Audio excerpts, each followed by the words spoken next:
9ാം ക്ലാസ്സിൽ പഠിക്കുന്ന കുട്ടി 10 പേര് തന്നെ പീഡിപ്പിച്ചു എന്ന് പറഞ്ഞ് കൊടുക്കുകയാണ്. ആ 10 പേരിൽ പലർക്കും ഇവരോട്ട് യാതൊരു ബന്ധവും അറിയില്ല. അപ്പൊ അവിടെയാണ് ഞങ്ങൾ പുരുഷ കമ്മീഷൻ ഇത് കൺസീവ് ചെയ്തപ്പോൾ ശ്രീ എൽദോസ് കുന്നപ്പള്ളിയൊക്കെയാണ് അതിലുള്ളത്. ഇതിൽ ഏറ്റവും പ്രോമിനന്റ് സ്ഥാനങ്ങളിലൊന്ന് കൊടുത്തിരിക്കുന്നത് സ്ത്രീ മെമ്പർക്കാണ്. രാഹുലേട്ടൻ ഒരു ഫെമിനിസ്റ്റ് ആണോ?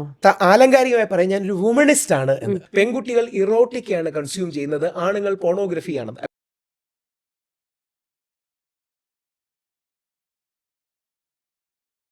എല്ലാവർക്കും നമസ്കാരം. ഇന്ന് സവി ടോക്സിൽ എൻ്റെ കൂടെയുള്ളൊരു വ്യക്തിത്വം എന്ന് പറയുന്നത് ഒരു ആക്ടിവിസ്റ്റാണ്, സാമൂഹ്യ പ്രവർത്തകനാണ്, എഴുത്തുകാരനാണ്, അഡ്വക്കേറ്റാണ്. ചാനൽ ചർച്ചകളിൽ നമ്മൾ എപ്പോഴും കാണുന്ന വളരെ സുപരിചിതമായിട്ടുള്ളൊരു ഫേസാണ്. പുരുഷന്മാരുടെ അവകാശങ്ങൾക്ക് വേണ്ടിയിട്ട് എപ്പോഴും ശബ്ദമുയർത്തുന്ന ഒരു പോരാളി എന്ന് തന്നെ പറയാം. One and only Rahul Easwar. ചേട്ടാ, വളരെ സന്തോഷം ഒരു എൻ്റെ ഒരു ചെറിയൊരു ഷോയിൽ വന്നതിൽ. സവി ടോക്സിൽ വരാൻ കഴിഞ്ഞത് വളരെ സന്തോഷം. എനിക്ക് വളരെ ഇഷ്ടമുള്ള ശ്രീത് പണിക്കരുടെ ഡിസ്കഷൻ വളരെ നന്നായിരുന്നു, ഹൈ ക്വാളിറ്റി ആയിരുന്നു. Thank you thank you so much.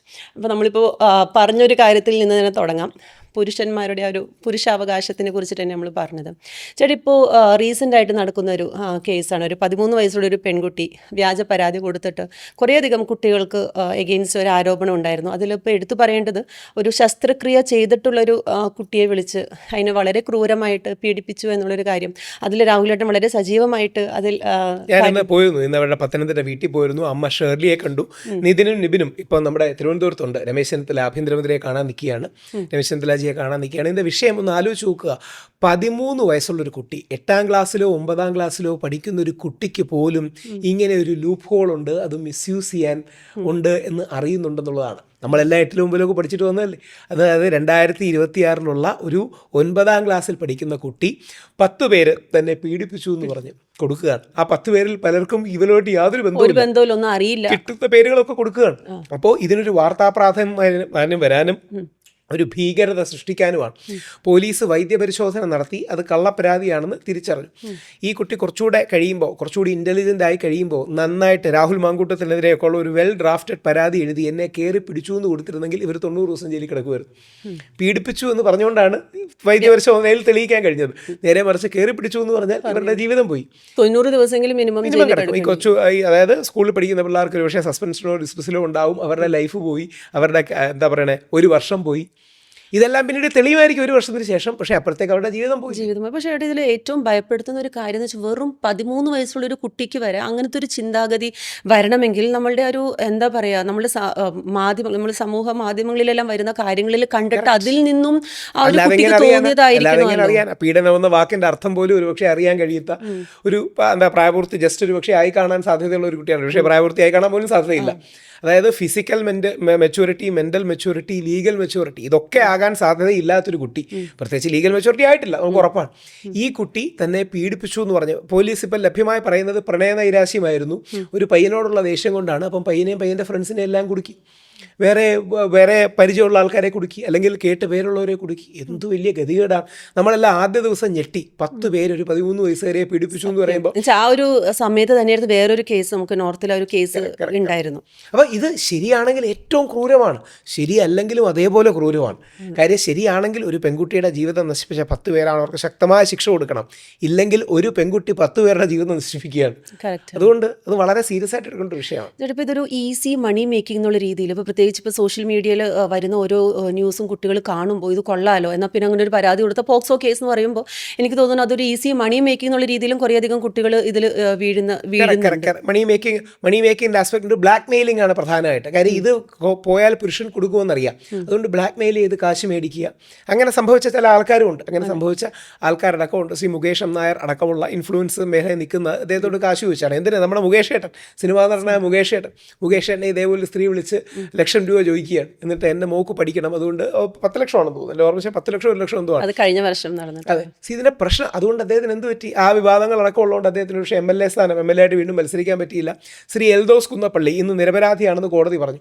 Eldhose കുന്നപ്പള്ളിയും ഈ വിവാദം ഇല്ലായിരുന്നെങ്കിൽ ഒരുപക്ഷെ കിട്ടുമായിരുന്നു. രാഹുൽ മാങ്കൂട്ടത്തിൽ കൺസെൻഷ്വലായി പരസ്പരം ഉഭയകക്ഷി സമ്മതപ്രകാരത്തോടെ ചെയ്ത കാര്യങ്ങളാണ്. ആ രീതി വിവാദങ്ങൾ ഉണ്ടായിരുന്നില്ലെങ്കിൽ രാഹുൽ ഏറ്റവും അറിയപ്പെടുന്ന ഒരു മന്ത്രിയായി മാറുമായിരുന്നു. ആൾക്കാരുടെ കരിയർ നശിപ്പിക്കാൻ ഇത് വളരെ ഈസി ഒരു വഴിയാണ് എന്ന് നമ്മൾ തിരിച്ചറിയണം. രാഹുൽ മാങ്കൂട്ടത്തിൻ്റെ ഒരു കേസ് എടുത്തു പറയേണ്ടതാണ്. കാരണം രാഹുൽ മാങ്കൂട്ടത്തിൽ ഇപ്പോൾ ചേട്ടൻ പറഞ്ഞതുപോലെ ശരിക്കും ഒരു മന്ത്രി ആകേണ്ട ഒരാളായിരുന്നു. അതിന് പകരമായിട്ട് ഇപ്പോൾ ഒ ജെ ജനീഷ് അദ്ദേഹമാണ് ഇപ്പോൾ നമ്മളുടെ ഒരു യൂത്തിൻ്റെ ഒരു മന്ത്രിയുടെ. പക്ഷേ എനിക്ക് തോന്നുന്നു മാങ്കൂട്ടത്തിന് കിട്ടേണ്ട ഒരു കാര്യം തന്നെയായിരുന്നു. വളരെ യോഗ്യനാണ്. ഇവരെ രണ്ടുപേരും ഒന്നിനൊന്നും മെച്ചമാണ്. എന്നാലും രാഹുലിന് കിട്ടേണ്ട ഒരു മന്ത്രിസ്ഥാനമായിരുന്നു. അതെ, ഇപ്പോൾ പൊളിറ്റിക്കലി പറയുകയാണെങ്കിൽ അത്രയും നല്ല യോഗ്യനായിട്ടുള്ളൊരു വ്യക്തിത്വം തന്നെയാണ് രാഹുൽ മാങ്കൂട്ടം. പക്ഷേ ഞാൻ ചേട്ടാ ഒരു ചെറിയൊരു ഡൗട്ട് ചോദിക്കും. ഇപ്പോൾ ഒരു കൺസെൻറ്റ് രണ്ടുപേർക്കും തമ്മിലുണ്ടായിരുന്നു. പക്ഷേ ആ ഒരു സമയത്ത് മേ ബി ഇപ്പുറത്ത് സൈഡിൽ അവർ പറയുന്നത് എന്താണെന്ന് വെച്ചാൽ എന്നെ കല്യാണം കഴിക്കാം എന്നുള്ളൊരു രീതിയിലുള്ളൊരു കാര്യം പറഞ്ഞിരുന്നു. അത് എന്തുകൊണ്ട് കള്ളമെന്നും കൂടെ പറഞ്ഞു പോവാം. ഇപ്പോൾ സുപ്രീം കോടതി മുമ്പൊക്കെ ഞങ്ങളെ പറയുന്നുണ്ടായിരുന്നു. ഇപ്പോൾ സുപ്രീം കോടതിയിലെ വനിതാ ജഡ്ജിയായ ജസ്റ്റിസ് നാഗരത്നയുടെ വിധിയിൽ വ്യക്തമായിട്ടുണ്ട്, വിവാഹം കഴിഞ്ഞ ഒരാൾക്ക് വിവാഹ വാഗ്ദാനം നൽകി പീഡിപ്പിച്ചു എന്ന് പറയാൻ കഴിയില്ല. അതായത് ഓൾറെഡി ഇവർ വിവാഹിതയല്ലേ, അല്ലെങ്കിൽ ഒരു പുരുഷൻ വിവാഹിതനല്ലേ, അവൻ ഇപ്പോൾ രാഹുലാണെങ്കിൽ ബാച്ചിലറാണ്. ഇപ്പോൾ ഓൾറെഡി മാരേജ് കഴിഞ്ഞ ഒരാൾക്ക് വിവാഹ വാഗ്ദാനം നൽകി പീഡിപ്പിച്ചു എന്ന പരാതി കൊടുക്കാൻ കഴിയില്ല. കാര്യം അത് ഈസി ആയിട്ട് പറയാൻ കഴിയുന്ന ഒരു കാര്യമാണ്.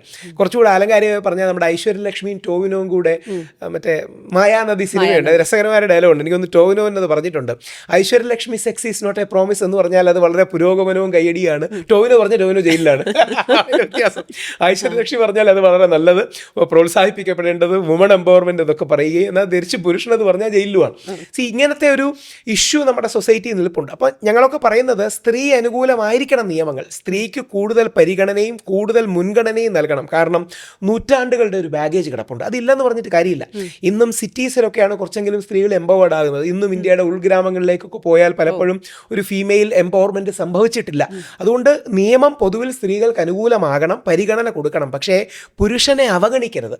സ്ത്രീയോട് നീതി ചെയ്യണം, പുരുഷനോട് അനീതി ചെയ്യരുത്. അത് മാത്രമാണുള്ളത്. അപ്പോൾ ചേട്ടൻ പറഞ്ഞ ഈ ഒരു കാര്യമുണ്ട്. ഇപ്പോൾ നമ്മൾ സോഷ്യൽ മീഡിയ നോക്കുകയാണെങ്കിൽ എത്രയോ കുട്ടികൾക്ക്, അതായത് പല റേപ്പ് എന്നുള്ള രീതിയിൽ തന്നെ കുട്ടികൾക്ക് അഗെയിൻസ്റ്റുള്ള പീഡനം നമ്മൾ കുറേ അധികം കാണുന്നുണ്ട്. ഇപ്പോൾ അടുത്താണെങ്കിൽ 13 വയസ്സിലൊരു കുട്ടീനെ 5 ദിവസം 30 പേരാണ് ക്രൂരമായിട്ട് ആ കുട്ടി പീഡിപ്പിക്കപ്പെട്ടത്. അതേപോലെ തന്നെ 12 വയസ്സിലൊരു കുട്ടി ബംഗാളിൽ അതിനെ പീഡിപ്പിച്ചതിന് ശേഷം വെള്ളത്തിൽ മുക്കിക്കൊന്നതും കാര്യങ്ങളൊക്കെ ആയിട്ട് നമ്മളിപ്പോൾ കാണുന്നുണ്ട്. അപ്പോൾ ഇങ്ങനെയുള്ള കുട്ടികൾക്ക് കിട്ടേണ്ട ആ പരിരക്ഷ കൂടി വ്യാജ പരാതി കൊടുക്കുന്നവരില്ലാതാക്കുക. നാളെ ആലോചിച്ച് നോക്കി, നാളെ വേറെ 13 വയസ്സുകാരി കേരളത്തിൽ 2-3 പേരുടെ പീഡനം യഥാർത്ഥത്തിൽ നേരിട്ടു എന്നിരിക്കട്ടെ, അതൊരു വലിയ വിഷമകര കാര്യമാണ്. നാളെ ഇങ്ങനെ ഒരു പരാതി വന്നാൽ മാധ്യമങ്ങളൊന്നും ശങ്കിക്കില്ലേ? പൊതുസമൂഹം സപ്പോർട്ട് ചെയ്യണം. പോലീസുകാർക്ക് പോലും പേടിയാവും. ഇതിൽ പോലീസുകാർക്കെതിരെ ആക്ഷൻ എടുക്കണം. അത് വേറെ കാര്യം, ഒരു തന്നെ തല്ലി ചേർത്തതാണ്. അവിടെയാണ് നമ്മൾ കേസ് ബൈ കേസ് നോക്കണം. അവിടെയാണ് ഞങ്ങളൊക്കെ പറയുന്ന 2-3 കാര്യങ്ങൾ. ഒന്ന്, ഫസ്റ്റ് സ്റ്റേജിൽ ഒരു കോൺഫിഡൻഷ്യൽ പ്രിലിമിനറി എൻക്വയറി, അതായത് ബാക്കി ആരും അറിയാതെ പോലീസ് ഒരു പ്രിലിമിനറി എൻക്വയറി നടത്തണം. സെക്കൻഡ്, എന്ത് സംഭവിച്ചാലും കോടതി കുറ്റക്കാരനാണെന്ന് കണ്ടെത്തുന്നത് വരെ ഒരു ആണിൻ്റെ ഐഡന്റിറ്റിയോ പേരോ പുറത്തു വിടരുത്. പെൺകുട്ടിയെ അതിജീവിത എന്ന് വിളിക്കുന്നത് പോലെ ആണിനെ ആരോപിതൻ എന്ന് വിളിക്കണം. 3, ചില അഡ്വാൻസ് നേഷൻസിലൊക്കെ ഉള്ളതുപോലെ ലൈ ഡിറ്റക്ടർ ടെസ്റ്റ്. സവിത ഹോളിവുഡ് സിനിമകളൊക്കെ കണ്ടിട്ടുണ്ടെങ്കിൽ LCA അടക്കം ഈ ലൈ ഡിറ്റക്ടർ ടെസ്റ്റ് ഉണ്ട്. നമ്മുടെ പ്രഷർ കാര്യങ്ങളൊക്കെ വേരിയേഷൻ വെച്ച് ഒരു ലൈ ഡിറ്റക്ടർ ടെസ്റ്റ്, അതൊരു ഫൈനൽ എവിഡൻസ് ആയിട്ട് എടുക്കണ്ട, പക്ഷേ ഒരു സൂചകമായിട്ട് എടുത്താൽ മതി. ഇൻഡിക്കേറ്റീവോ ഡിറക്റ്റീവോ ആയിട്ടോ എടുത്താൽ മതി. അങ്ങനെ ആണിനും പെണ്ണിനും ലൈ ഡിറ്റക്ടർ ടെസ്റ്റ് കൊടുക്കണം. ഇല്ലെങ്കിൽ ജയിലിൽ പോയി കിടക്കുക എന്നുള്ളതിൽ ആണിന് ഓപ്ഷനില്ല. ആ ജയിലിൽ പോയി കടന്നു കഴിഞ്ഞാൽ മാധ്യമങ്ങളിൽ നെഗറ്റീവായ വാർത്ത വരും, മാധ്യമങ്ങളിൽ വാർത്ത വരുമ്പോൾ ആൾക്കാർ വിചാരിക്കും എന്തോ കള്ളത്തരം ചെയ്തിട്ടുണ്ട്, അല്ലെങ്കിൽ ജയിലിൽ പോകുമെന്ന് വിചാരിക്കും. അവൻ്റെ ജോലി പോവും, അവൻ്റെ സ്വത്ത് പോവും, അവൻ്റെ ജീവൻ പോവും, അവൻ ഒരുപാട് വർഷം ഇത് ഫൈറ്റ് ചെയ്യേണ്ടി വരും. അപ്പോൾ ഇത് വലിയൊരു ഇഷ്യൂ ആണ്. പക്ഷേ ചേട്ടാ, ഇതിൻ്റെ മറവിൽ രക്ഷപ്പെടുന്ന കുറേയധികം ആൾക്കാർ, ഇപ്പോൾ ഒരു പുരുഷ കമ്മീഷൻ എന്ന് പറയുന്ന സംഭവം, ഇപ്പോൾ സവാദിനെ പോലുള്ള ആൾക്കാർ, അപ്പോൾ അങ്ങനത്തെ ആൾക്കാർക്ക് ശരിക്കും ഒരു മുഖംമൂടി ധരിച്ചിട്ടില്ല, ഞങ്ങളത് ചെയ്തിട്ടില്ല, നമ്മൾ പുരുഷ കമ്മീഷനിൽ വന്നിട്ട് അപ്പോൾ അപ്പോൾ അവിടെയാണ് ഞങ്ങൾ പുരുഷ കമ്മീഷൻ ഇത് കൺസീവ് ചെയ്തപ്പോൾ ശ്രീ എൽദോസ് കുന്നപ്പള്ളിയൊക്കെയാണ് അതിലുള്ളത്. ഇതിൽ ഏറ്റവും പ്രോമിനൻറ്റ് സ്ഥാനങ്ങളിലൊന്ന് കൊടുത്തിരിക്കുന്നത് സ്ത്രീ മെമ്പർക്കാണ്. കാര്യം ആ വനിതാ മെമ്പർക്ക് ഒരാൾ അപ്രോച്ച് ചെയ്താൽ ഈ കേസ് ജെനുവിനാണോ അല്ലയോ എന്ന് ഇനീഷ്യൽ അണ്ടർസ്റ്റാൻഡിങ്ങിൽ തീരുമാനിക്കാമെന്നും ആ കേസ് ഏറ്റെടുക്കുന്നതിന് വനിതാ മെമ്പറുടെ കൺസെൻറ്റും വളരെ ഇമ്പോർട്ടൻ്റ് ആണ് എന്ന് വെച്ചിട്ടുണ്ട്. അങ്ങനെ ആകുമ്പോൾ ഒരു ചെക്ക് ആൻഡ് ബാലൻസ് വരും. ഇവിടെ ഈ ചെക്ക് ആൻഡ് ബാലൻസ് ഇല്ലാതെ ഒന്നും പറ്റില്ല. വ്യാജ പരാതികളുണ്ട്, വ്യാജ പരാതി എന്ന് വ്യാജമായി പറയുന്നവരുണ്ട്, ശരിക്കുള്ള പരാതിയുണ്ട്, ശരിക്കുള്ള പരാതി ഇല്ല എന്ന് പറയുന്നതുണ്ട്. അപ്പം കേസ് ബൈ കേസ് എടുക്കാൻ മാത്രമേ നമുക്ക് കഴിയുള്ളൂ. നേരത്തെ പറഞ്ഞാൽ എന്തുകൊണ്ടാണ് സവാദ് തെറ്റുകാരനാണെന്ന് പറയുന്നത്? റിപ്പീറ്റ് ഒഫൻഡർ എന്ന രീതിയിൽ 2 വ്യത്യസ്ത സ്ഥലങ്ങളിൽ സമാനമായ ആരോപണം നേരിടുക. ഞാൻ ഈ സവാദിൻ്റെ ആക്രമണം നേരിട്ട നമ്മുടെ മസ്താനി എന്ന ഒരു കുട്ടിയുണ്ട്. അപ്പം മസ്താനിയോട് ഞാൻ 2ാമത്തെ വിഷയത്തിൽ ചർച്ചയ്ക്ക് ചർച്ചയ്ക്കിരുന്നത്. ഞാൻ മസ്താനിയോട് പബ്ലിക്കലി ഒരു മാപ്പ് പറയുകയും മസ്താനിയെ പേഴ്സണലി വിളിച്ച് ക്ഷമ പറയുകയും ചെയ്തു. ഞാനും സവാദിനെ ഒരിക്കലും അനുകൂലിച്ച് ചർച്ചയ്ക്ക് ഇരുന്നിട്ടില്ല. പക്ഷേ അതിനല്ല, വേണ്ട രീതിയിൽ മസ്താനിയെ ആദ്യഘട്ടത്തിൽ സപ്പോർട്ട് ചെയ്യാൻ കഴിയാത്തതിന്. അതായത് അപ്പം നമുക്ക് ഇങ്ങനെയല്ലേ ചെയ്യാൻ കഴിയും. അപ്പോൾ ഈ അവിടെയാണ് നമ്മൾ ഈ പുരുഷാവകാശ പ്രവർത്തനങ്ങളിൽ ചില ആൾക്കാർ ഓവറാക്കാറുണ്ട്. സവാദിന് മാലയിടും, പൾസർ സുനിക്ക് മാലയിടും. പൾസർ സുനിക്കൊക്കെ പൾസർ സുനിക്ക് എന്ത് ഉദ്ദേശമാണ് മാലയിടുന്നത്? സവാദിന് മാലയിടും. അതെല്ലാം വളരെ നമ്മൾ കണ്ടപ്പോഴോ ജയിലിൽ നിന്ന് വരുമ്പോൾ മാലയിട്ടൊക്കെ സ്വീകരിക്കാൻ. അവിടെയാണ് ഇത് ഓവറാക്കരുത്. അതായത് ഈ പുരുഷാവകാശ പ്രവർത്തനങ്ങളിൽ വരുന്ന പല ആൾക്കാരും ജീവിതം സ്ത്രീകളാൽ പലപ്പോഴും ഈ എന്താ പറയുക അവരുടെ തകർക്കപ്പെട്ടതോ ദോഷം ചെയ്യപ്പെട്ടതോ ആണ്. അപ്പോൾ ഇവർക്കൊരു സ്ത്രീ വിരോധം ഉണ്ടാവും. ഈ തീവ്ര ഫെമിനിച്ചി അല്ലെങ്കിൽ ഫെമിനാജി എന്നൊക്കെ നമ്മൾ പറയുമല്ലോ, ഈ ഫെമിനാജികളുടെ കുരുപൊട്ടിക്കലാണ് ഇവരുടെ ലക്ഷ്യം. തിരിച്ച് ഈ ഫെമിനാസികളുടെ ലക്ഷ്യം ഇവരുടെ കുരുപൊട്ടിക്കലാണ്. അപ്പം ഞങ്ങൾ സ്ഥിരം പറയാറുണ്ട്, ആരുടെയും കുരുപൊട്ടിക്കലല്ല ആക്ടിവിസം. നല്ല ഫെമിനിസ്റ്റുകളെ എനിക്ക് വലിയ ബഹുമാനമാണ്. കാര്യം ഒരുപാട് ഇടങ്ങളിൽ ഫീമെയിൽ എംപവർമെൻറ്റും വുമൺ എംപവർമെൻറ്റും നീഡഡ് ആണ്. അതേപോലെ നല്ല പുരുഷാവകാശ പ്രവർത്തകരും ഉണ്ടാവണമെന്നാണ്. രാഹുലേട്ടനൊരു ഫെമിനിസ്റ്റ് ആണോ? രണ്ട് കാര്യങ്ങളാണ്. ഞാൻ ആലങ്കാരികമായി പറയും, ഞാനൊരു വുമണിസ്റ്റ് ആണ് എന്ന്. അതായത് വുമണിസ്റ്റ് എന്ന് ആ വാക്കിൻ്റെ വ്യത്യാസം കൊണ്ട് ഉദ്ദേശിക്കുന്നത് പോപ്പിൻ്റെ നിലപാടാണ്, മാർപ്പാപ്പയുടെ നിലപാടാണ് ഇതിൽ കറക്റ്റ്. സ്ത്രീയും പുരുഷനും സമന്മാരാണ്, അതേപോലെ യുണീക്കുമാണ്. അതായത് മെയിൽ ഫീമെയിൽ ഇക്വാളിറ്റിയിൽ വിശ്വസിക്കുന്ന ഒരു വ്യക്തിയാണ്, എലോങ് വിത്ത് കോംപ്ലിമെൻറ്റാരിറ്റി ആൻഡ് യുണീക്നെസ്. കാര്യം ആണിനും പെണ്ണിനും ശാരീരികപരമായ ഒരുപാട് വ്യത്യാസങ്ങളുണ്ട് എവിഡൻ്റ്ലി. ഇതേപോലെ മാനസികമായിട്ടും ന്യൂറോളജിക്കലിയും വ്യത്യാസമുണ്ട്. അതായത് ബ്രെയിൻ വൈസ് വ്യത്യാസമുണ്ട്. ഇന്ന് സയൻറ്റിഫിക് സ്റ്റഡീസിലൂടെ അത് എസ്റ്റാബ്ലിഷ്ഡ് ആണ്. അതുകൊണ്ടൊക്കെയാണ് സവിത ഒരുപക്ഷെ കേട്ട് കാണും, ലോകപ്രസിദ്ധമായ ഒരു പുസ്തകമുണ്ട്, men are from Mars, women are from Venus. Doctor John ഗേയുടെ പുസ്തകമാണ്. ഇത് നിർബന്ധമായി നമ്മൾ പഠിപ്പിക്കണം. കാര്യം ആണും പെണ്ണും ലൈംഗികതയെ കാണുന്ന രീതി, കാശിനെ കാണുന്ന രീതി, വികാരങ്ങളെ കാണുന്ന രീതി, ജോലിയെ കാണുന്ന രീതി, പിള്ളേരെ കാണുന്ന രീതിയൊക്കെ ബ്രെയിൻ വൈസ് വ്യത്യാസമാണ്. ഇത് മനസ്സിലാക്കിയില്ലെങ്കിൽ എല്ലാ കുടുംബങ്ങളും കലഹത്തിലേക്കും പരസ്പരം ഇഷ്യൂസിലേക്കും പോകും. ഇത് പിന്നെ നന്നായി മനസ്സിലാക്കി നമ്മുടെ നാട്ടിലെ ക്രിസ്ത്യൻ കമ്മ്യൂണിറ്റി കല്യാണത്തിന് മുമ്പ് ഒരു 3 ദിവസം മാരിറ്റൽ എഡ്യൂക്കേഷൻ, വിവാഹ വിദ്യാഭ്യാസം കൊടുക്കുന്നുണ്ട്. ഇപ്പം നമ്മുടെ NSS, SNDP, KPMS, ബ്രാഹ്മണ സഭകളൊക്കെ കൊടുക്കാൻ ശ്രമിക്കുന്നുണ്ട്, മുസ്ലിം സംഘങ്ങൾ കൊടുക്കാൻ ശ്രമിക്കുന്നുണ്ട്. ഇത് നിർബന്ധമായി കൊടുക്കണം. ഞാൻ പല ക്രിസ്ത്യൻ പള്ളികളിലും ക്ലാസ് എടുക്കാൻ പോകാറുണ്ട്. നിർബന്ധമായിട്ട് വിവാഹപൂർവ്വ വിദ്യാഭ്യാസം, so that you can understand the difference. രണ്ടുപേരും ആങ്കർ കൈകാര്യം ചെയ്യുന്ന രീതി വ്യത്യാസമാണ്, ഇമോഷൻ കൈകാര്യം ചെയ്യുന്ന രീതി വ്യത്യാസമാണ്. ഈ വ്യത്യാസങ്ങൾ ഇവരെ പറയണം. ഈ വ്യത്യാസത്തിൽ അടിസ്ഥിതമായ ഒരു ഫെമിനിസ്റ്റെ എനിക്ക് വിശ്വാസമാണ്. അതായത് മെയിൽ ഫീമെയിൽ യുണീക്കാണ്, ഡിഫറൻ്റ് ആണ്. അതായത് കുറച്ചുകൂടെ ഫിലോസോഫിക്കലി തിയറിറ്റിക്കലി പറഞ്ഞാൽ കഴിഞ്ഞ നൂറ്റാണ്ട് വരെ നമ്മൾ വിചാരിച്ചിരുന്നത് മനുഷ്യൻ ജനിക്കുമ്പോൾ ഒരു വെള്ള പേപ്പർ പോലെയാണ് ജനിക്കുന്നത്. ഇതിനെ വിളിച്ചിരുന്നത് തബുല രസ എന്നാണ്. എന്ന് പറഞ്ഞാൽ ഒരു വൈറ്റ് പേപ്പർ, ബ്ലാങ്ക് സ്ലേറ്റ് ആയിട്ടാണ് ആണും പെണ്ണും ജനിക്കുന്നത്. ആൺകുട്ടി ജനിക്കുമ്പോഴേ അവന് തോക്ക് കൊടുക്കും, അല്ലെങ്കിൽ അവന് വെളിയിലുള്ള ഗെയിംസ് കൊടുക്കും. പെൺകുട്ടി ജനിക്കുമ്പോഴേ അവർക്ക് ബാർബി ഡോൾ കൊടുക്കും. ഇത് കാരണമാണ് ആണായിട്ട് വളരുന്നതും പെണ്ണ് പെണ്ണായിട്ട് വളരുന്നതും എന്നുള്ള ധാരണയിലായിരുന്നു നമ്മൾ പോയത്. എന്നാൽ ഇന്ന് ന്യൂറോ സയൻസ് വളർന്നു, ജനറ്റിക് സയൻസ് വളർന്നു, സൈക്കോളജി വളർന്നു. മെയിലും ഫീമെയിലും ഫണ്ടമെൻ്റലി രണ്ട് വ്യത്യസ്ത ന്യൂറോളജിയാണ്, രണ്ട് വ്യത്യസ്ത ബ്രെയിൻ ആണെന്നുള്ള തിരിച്ചറിവുണ്ട്. അതുകൊണ്ടാണ് ഫീമെയിൽ ബ്രെയിൻ പോലെ ലോകപ്രസിദ്ധ പുസ്തകങ്ങൾ ഉണ്ടാകുന്നത്. അപ്പോൾ പോയിന്റ് ഇത്രയേ ഉള്ളൂ, male female equality yes, male female uniqueness yes.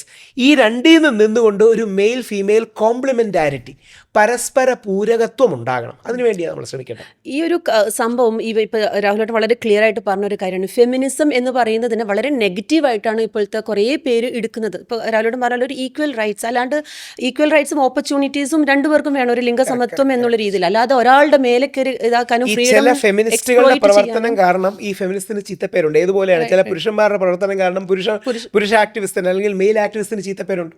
നമ്മൾ ഓവർ ആക്കുമ്പോൾ സമൂഹത്തിൽ നിന്ന് കൗണ്ടർ റിയാക്ഷനേ ഉണ്ടാവും. കാരണം എത്രയേറെ സ്ത്രീകളുടെ കഷ്ടപ്പാട് കാരണം നമ്മൾ ഇപ്പം അനുഭവിക്കുന്ന കുറേ ഓപ്പർച്യൂണിറ്റീസും കാര്യങ്ങളും ഫെമിനിസ്റ്റുകളെ കൊണ്ട് മാത്രമാണ് നമുക്കിപ്പോൾ ലഭിച്ചിരിക്കുന്നത്. ഒരുപാട് അന്താരാഷ്ട്ര ലെവലിലെ ഫെമിനിസം ഉണ്ട്, ഡിഫറെന്റ് വേവ്സ് ഓഫ് ഫെമിനിസം ഉണ്ട്, ഇന്റർസെക്ഷണൽ ഫെമിനിസം ഉണ്ട്. അതിനോടൊക്കെ ബഹുമാനമാണ്. അപ്പൊ ചില കാര്യങ്ങളിൽ nuanced difference of point of view ആണ്, എന്നാലും ബൈ ആൻഡ് ലാർജ് റെസ്പെക്ട് ആണ്. എന്നാൽ പലപ്പോഴും നമ്മുടെ നാട്ടിൽ നടക്കുന്നത് പുരുഷനെ ആക്രമിച്ചു കൊടുക്കാനുള്ള ഒരു വഴിയായി ഫെമിനിസ്റ്റെ ഉപയോഗിക്കുന്നു. അതാണ് ഇപ്പൊ രാഹുൽ വളരെ ക്ലിയർ ആയിട്ട് പറഞ്ഞു. അപ്പോൾ ശരിക്കും ഫെമിനിസം എന്ന് പറഞ്ഞാൽ ഇതാണ് സംഭവം. അല്ലാണ്ട് ചിലർ ഉദ്ദേശിക്കുന്നത് പോലെ ഒരു മേധാവിത്വം ഒരാൾക്ക് മേലെ, ഇപ്പോൾ പുരുഷന് സ്ത്രീകളുടെ മേലെ കാണിക്കുന്ന ഒരു മേധാവിത്വം നേരെ തിരിച്ചിട്ടോ, അതല്ലാതെ അങ്ങനത്തെ സംഭവങ്ങളല്ല എന്നുള്ളതാണ്. എന്തൊക്കെ പറഞ്ഞാലും നമ്മുടെ സമൂഹത്തിൽ പുരുഷ മേധാവിത്വത്തിന്റെ എലിമെന്റ്സ് ഉണ്ട്, അതില്ലെന്ന് പറഞ്ഞിട്ട് കാര്യമില്ല. ഒരു മെയിൽ ഷോവനിസ്റ്റിക് എലിമെന്റ്സ് നമ്മുടെ സൊസൈറ്റിയിലുണ്ട്. ഇത് മനസ്സിലാക്കിയാലേ തിരിക്കാൻ പറ്റൂ. അതായത് ഒരു തെറ്റുണ്ടെന്ന് തിരിച്ചറിഞ്ഞാലേ നമുക്കത് കറക്റ്റ് ചെയ്യാൻ കഴിയും. അതുകൊണ്ടാണ് ഞാൻ സ്ഥിരം പറയാറുള്ളത്, നമുക്ക് മെയിൽ ഷോവനിസ്റ്റിക് MCPs ഭാഷ തമാശയ്ക്ക് പറയും, MCPസും ആകരുത്, അതേപോലെ ഫീമെയിൽ ഷോവനിസ്റ്റും ആവണ്ട. ഇവരുടെ ഇടയിൽ ഒരു ഇന്റർ ഡിപ്പെൻഡൻസ് വേണം, ഇവരുടെ ഇടയിൽ ഒരു പാലം വേണം, ഇവരുടെ ഇടയിൽ ഒരു സൗഹാർദ്ദം വേണം, അല്ലെങ്കിൽ ഇവരുടെ ഇടയിൽ ഒരു കണക്ട് വേണം. ആ കണക്റ്റിന് വേണ്ടിയാണ് നമ്മൾ ശ്രമിക്കേണ്ടത്. അതൊരു ബാലൻസ് ആണ്. ആ ബാലൻസിലേക്കാണ് നമ്മൾ ശ്രമിക്കേണ്ടത്. ഇപ്പം ശരിക്കും നമ്മളിപ്പോൾ എന്തൊക്കെ പറഞ്ഞാലും പുരുഷ മേധാവിത്വമുള്ളൊരു ലോകം തന്നെയാണ്. ഇപ്പോൾ ഏതൊരു പെൺകുട്ടി ആയിക്കോട്ടെ, ചെറുതിലെ എന്തെങ്കിലും ഒരു ബുള്ളിങ്ങോ എന്തെങ്കിലും ഒരു ബാഡ് ടച്ച് ഇല്ലാത്ത പെൺകുട്ടികൾ വളരെ കുറവ് തന്നെയാണ്. ആ ഒരു രീതിയിലുള്ള കാര്യങ്ങളും അതേപോലെ തന്നെ ഇപ്പോഴത്തെ സൈഡിലേക്ക് നോക്കുകയാണെങ്കിൽ ഇപ്പോൾ പുരുഷന്മാർക്ക് എഗെയിൻസ്റ്റ് ഫോൾസ് ആയിട്ടുള്ള എലിഗേഷൻസ് നൽകുന്ന കുറേയധികം സ്ത്രീകളുണ്ട്. ഇപ്പോൾ നമുക്ക് കാണാം, നമുക്കറിയാം. ഇപ്പോൾ ബസ്സിൽ തന്നെ ഒരു കേസ്, പല രീതിയിലുള്ള കേസ്, ഒരു ആണ് ആത്മഹത്യ ചെയ്തിട്ടുള്ളൊരു കാര്യം നമ്മൾ കണ്ടിട്ടുണ്ട്, ദീപകിൻ്റെ വിഷയം. അതേപോലെ തന്നെ ഇപ്പോൾ കുറച്ച് ദിവസം മുന്നേ കേട്ട നോർത്ത് ഇന്ത്യയിലാണെന്നുണ്ട്, അതേപോലെ എന്തായിരുന്നു, വൈഫിൻ്റെ ഒരു ക്രൂരതകൾ കാരണം ആത്മഹത്യ ചെയ്തിട്ടുള്ള ഒരാളുകളുണ്ട്. പിന്നെ കഴിഞ്ഞ മാസം നടന്നൊരു കേസാണ്, മൊബൈൽ വച്ചിട്ട് ഭാര്യയായിട്ട് സംസാരിക്കുകയാണ്, അപ്പോൾ തന്നെ അവർ അത് കേരളത്തിൽ നടന്നൊരു കേസ്. അപ്പൊ അങ്ങനത്തെ കേരളത്തിലും നടന്നിട്ടുണ്ട്. ഇങ്ങനത്തെ കുറെ അധികം കേസസ് നമ്മൾ കാണുന്നുണ്ട്. അമ്മയെ കൂടെ വിളിച്ചു, നിമ്മി അമ്മയെ കൂടെ വിളിച്ച് ഞങ്ങൾ പ്രസ് മീറ്റ് ഒക്കെ വിളിച്ചു. ഇവിടെയാണ് ഇമ്പോർട്ടന്റ് ആണ്, ഇവിടെയാണ് ബാലൻസ്. ഇത് ഏതെങ്കിലും ഒരു പക്ഷത്തോട് ചേർന്ന് നിന്ന് ചെയ്യുന്നതല്ല. പക്ഷേ ചേട്ടാ, ഇത് ഞാൻ ചോദിക്കുന്നത്, ഇപ്പൊ ഒരു പുരുഷാവകാശ കമ്മീഷൻ എന്ന് പറയുമ്പോൾ ഇവിടെ നമുക്കൊരു ജെൻസിന് വേണ്ടിയിട്ടുള്ളൊരു ബോധവൽക്കരണം, അതേപോലെ ഇങ്ങനത്തെ കാര്യങ്ങൾ ചെയ്യുന്ന ലേഡീസിന് തെരഞ്ഞു പിടിച്ചിട്ട് അവർക്ക് എഗെയിൻസ്റ്റ് ഒരു നിയമം. കാരണം എല്ലാ സ്ത്രീകളും ഒരേപോലെ അല്ല. അപ്പോൾ ചില നിയമത്തിന് വേണ്ടിയിട്ട് പോരാടുന്ന എത്രയോ സ്ത്രീകളുണ്ട്. അപ്പോൾ ഇങ്ങനത്തെ ഇതിന് വേണ്ടിയിട്ട് പബ്ലിസിറ്റിക്കും പൈസയ്ക്കും വേണ്ടിയിട്ടുള്ള സ്ത്രീകൾ, അവർക്ക് എഗെയിൻസ്റ്റ് ഒരു ശിക്ഷയും. ഇനി ഒരു കാര്യം തുറന്നു പറയാൻ എനിക്ക് യാതൊരു മടിയില്ല, ബൈ ആൻഡ് ലാർജ് കൂടുതൽ ക്രൈംസ് കമ്മിറ്റ് ചെയ്യുന്ന ആണുങ്ങളാണ്. നമ്മളതിന് കണ്ണടച്ചിട്ട് കാര്യമില്ല, സ്റ്റാറ്റിസ്റ്റിക്സിൽ എവിഡൻസ് ഉള്ള കാര്യമല്ലേ. ഒരു മണിക്കൂറിൽ 50 കേസസ് ആണ്. ഇന്ത്യയിൽ ഏകദേശം 20 മിനിറ്റിൽ ഓരോ സ്ത്രീയും എന്തെങ്കിലും രീതിയിലുള്ള ഒരു സെക്ഷൽ അട്രോസിറ്റി നേരിടുന്നു എന്നുള്ള, നേരത്തെ പറഞ്ഞ പോലെ ബാഡ് ടച്ച് അനുഭവിക്കാത്ത സ്ത്രീകൾ പലപ്പോഴും ഇല്ല എന്ന് തന്നെ നമുക്ക് പറയാം. അവിടെയാണ് നമ്മൾ ചെറിയ പ്രായത്തിലെ we should start with value education for men. ഈ ഒന്ന് പ്രധാനമന്ത്രി നരേന്ദ്രമോദിജി നന്നായിട്ട് ആർട്ടിക്കുലേറ്റ് ചെയ്യുന്നുണ്ട്. ആണുങ്ങൾ ഇന്ന് വാല്യൂ എഡ്യൂക്കേഷൻ തുടങ്ങണം. പെൺകുട്ടികൾക്കും വാല്യൂ എഡ്യൂക്കേഷൻ വേണം, ആൺകുട്ടികൾക്കും ഈ വാല്യൂ ആൻഡ് എത്തിക്കൽ എഡ്യൂക്കേഷൻ വേണം. ഒന്ന്, ഗുഡ് ടച്ച് ബാഡ് ടച്ച് ചെറിയ പ്രായത്തിൽ തൊട്ടേ പറയണം. ജെൻഡർ സെൻസിറ്റൈസേഷൻ, ജെൻഡർ റെസ്പെക്ട് വേണം. എന്തുകൊണ്ട് എന്ന് എടുത്തു പറയാൻ കാരണം, പലപ്പോഴും ഇതൊരു കോർ പോയിന്റ് ആണ്. പലപ്പോഴും ഫെമിനിസ്റ്റുകൾ മിസ് ചെയ്യുന്നത്, നമ്മുടെ സമൂഹവും മിസ് ചെയ്യുന്ന പോയിന്റ് ആണ്. മെയിൽ ഫീമെയിൽ സെക്ഷുവാലിറ്റിക്ക് വലിയൊരു വ്യത്യാസമുണ്ട്. ആ മെയിൽ ഫീമെയിൽ സെക്ഷുവാലിറ്റിയുടെ വ്യത്യാസം എന്ന് പറഞ്ഞാൽ, പഴയ രീതി പറയുന്ന പോലെ പെണ്ണുങ്ങളെല്ലാം കാവ്യ മാധവൻ, ഇപ്പൊ ഏഞ്ചൽ ഫോളൻ ഫ്രം ഹെവനും, ആണുങ്ങളെല്ലാം TG രവിയും ഉമ്മറുമാണെന്നല്ല.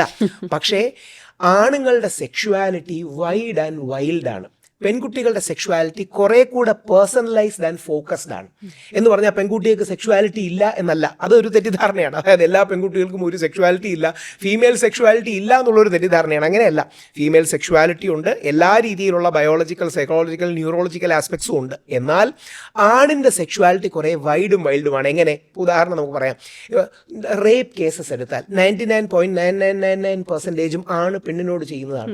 പെണ്ണ് പുരുഷനെ റേപ്പ് ചെയ്തു എന്ന് പറഞ്ഞ് കേൾക്കുന്ന കേസുകൾ നമ്മൾ തമാശയ്ക്ക്, നമ്മുടെ സെലിംഗ് വാർ സിനിമ പറഞ്ഞ പാൽക്കാരൻ കഥ മാത്രമേ ഉള്ളൂ, അത് വെറുതെ പറയുന്നതാണ്. അല്ലെങ്കിൽ സെക്ഷുവൽ അട്രോസിറ്റീസ്, എക്സെപ്ഷൻസ് തീർച്ചയായിട്ടും ഉണ്ട്. അതായത് പ്രായമായ സ്ത്രീ ചെറിയ പയ്യനെ ഫോഴ്സ് ചെയ്യുക, പീഡിപ്പിക്കുക തുടങ്ങിയ കാര്യങ്ങളുണ്ട്. പക്ഷേ ബൈ ആൻഡ് ലാർജ് ആണ് ചെയ്യുന്നതാണ്. അതിന്റെ റീസൺ, ആണിന്റെ സെക്ഷുവാലിറ്റി കുറെ കൂടെ വൈൽഡും വൈഡുമാണ്.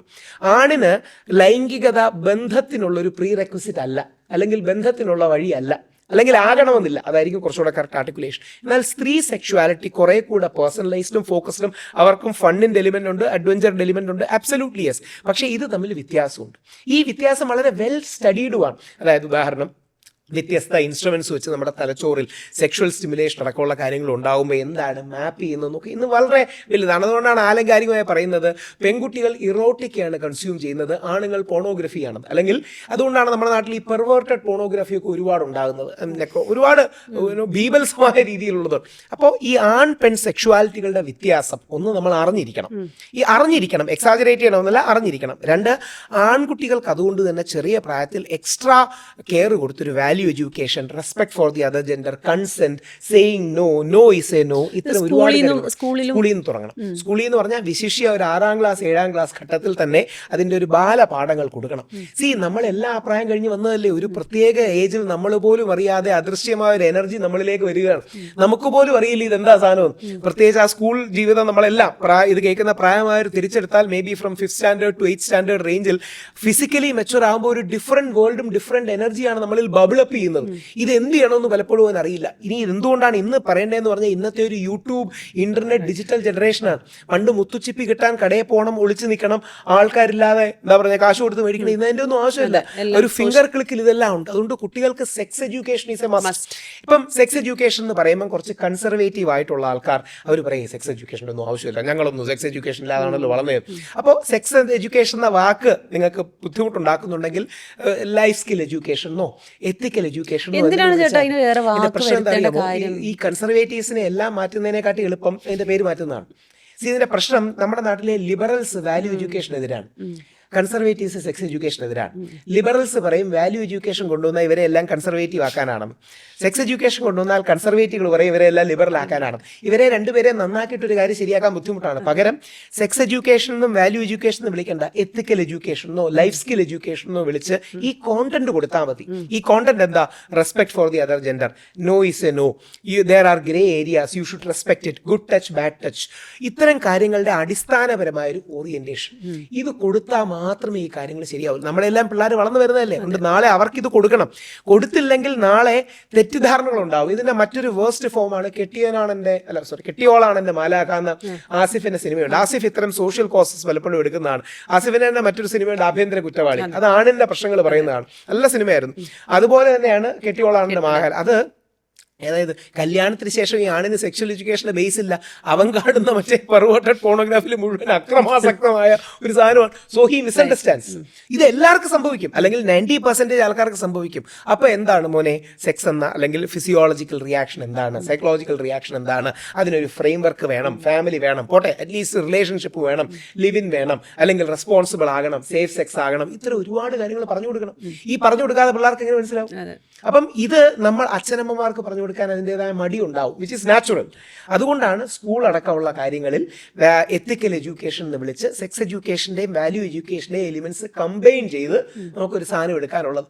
ഇതാണ് നമ്മൾ ആധുനിക പേരൻസ് ഏറ്റവും സീരിയസ് ആയി ചിന്തിക്കേണ്ടത്. അവർക്ക് മാത്സിന് 2 മാർക്ക് കുറഞ്ഞാലോ കെമിസ്ട്രിക്ക് 2 മാർക്ക് കുറഞ്ഞാലോ ഒക്കെ സെക്കൻഡറി ആണ്, അത് വേണം, വേണ്ടതല്ല, മാർക്കൊക്കെ ഇമ്പോർട്ടൻ്റ് ആണ്, ഇല്ലെന്നല്ല. പക്ഷേ അവരുടെ ലൈഫിനെ സാരമായി ബാധിക്കുന്ന, ബന്ധങ്ങളെ ബാധിക്കുന്ന ഇത്തരം കാര്യങ്ങളുടെ ടോൺ സെറ്റ് ചെയ്യാൻ, ടെംപ്ലേറ്റ് സെറ്റ് ചെയ്യാൻ നമുക്കാകണം. ആബ്സല്യൂട്ട്ലി. പിന്നെ നേരത്തെ പറഞ്ഞ ഒരു കാര്യവും കല്യാണത്തിന് മുന്നേ ഉള്ള ഒരു നിർബന്ധമായിട്ട് premarital education is an absolute must. വരേണ്ട. ബീയിങ് എ ഹിന്ദു ആക്ടിവിസ്റ്റ് ഞാൻ പലപ്പോഴും എടുത്ത് പറയാറുണ്ട്, ഏറ്റവും കൂടുതൽ അങ്ങനെ ഫാമിലി ബ്രേക്ക് ഡൗൺസ് ഹിന്ദു കമ്മ്യൂണിറ്റിയിലാണ്. അത് നമ്മുടെ പ്രശ്നമല്ല, കാര്യം നമുക്ക് അങ്ങനെ ഒരു ഓറിയന്റേഷൻ കിട്ടുന്നില്ല. മുസ്ലിം കമ്മ്യൂണിറ്റി പലപ്പോഴും ഇപ്പോഴും ട്രഡീഷണലി സ്ട്രോങ്ലി റൂട്ടഡ് ആയതുകൊണ്ടാണ് അവരുടെ ഫാമിലി സിസ്റ്റം നിൽക്കുന്നത്. ക്രിസ്ത്യൻ കമ്മ്യൂണിറ്റി യഥാർത്ഥത്തിൽ കുറെ കൂടി മോഡേണൈസ്ഡ് ആയി ഒക്കെ പോയെങ്കിലും അവർ ഈ പ്രീമാരിറ്റൽ എഡ്യൂക്കേഷൻ ഫാമിലി ഓറിയന്റേഷനിലാണ് നിൽക്കുന്നത്. ഹിന്ദു കമ്മ്യൂണിറ്റിയിലാണ് ഇന്ത്യയിൽ ഏറ്റവും കൂടുതൽ, കേരളത്തിലാണ് ഫാമിലി കൊളാപ്സസ് ഉണ്ടാകുന്നത്. അതിന്റെ റീസൺ 300% 800% ഒക്കെ ഫാമിലി ബ്രേക്ക് ഡൗൺസ് കൂടിയിട്ടുണ്ട്. ആരുടെ ഇടയിൽ? ഹിന്ദുക്കളുടെ ഇടയിൽ. കേരളവും നമ്മൾ ജനറലി പറയും, പക്ഷേ ഹിന്ദുക്കളുടെ ഇടയിലാണ്. എന്തുകൊണ്ടാണ്? നമുക്ക് ഇങ്ങനെ ഒരു ഓറിയന്റേഷൻ ഇല്ല. അപ്പോൾ ഇത്തരം ഘടനാപരമായ കാര്യങ്ങളാണ് നമ്മുടെ ഹിന്ദു നേതാക്കൾ നോക്കേണ്ടത്. അല്ലാതെ മുസ്ലിം വിരോധവും മലപ്പുറത്തെ ജനസംഖ്യയും പറഞ്ഞിട്ട് കാര്യമില്ല. നമുക്ക് ഗുണമുള്ള കാര്യങ്ങൾ പലപ്പോഴും പറയുന്ന ഒരു ആവശ്യകതയുണ്ട്.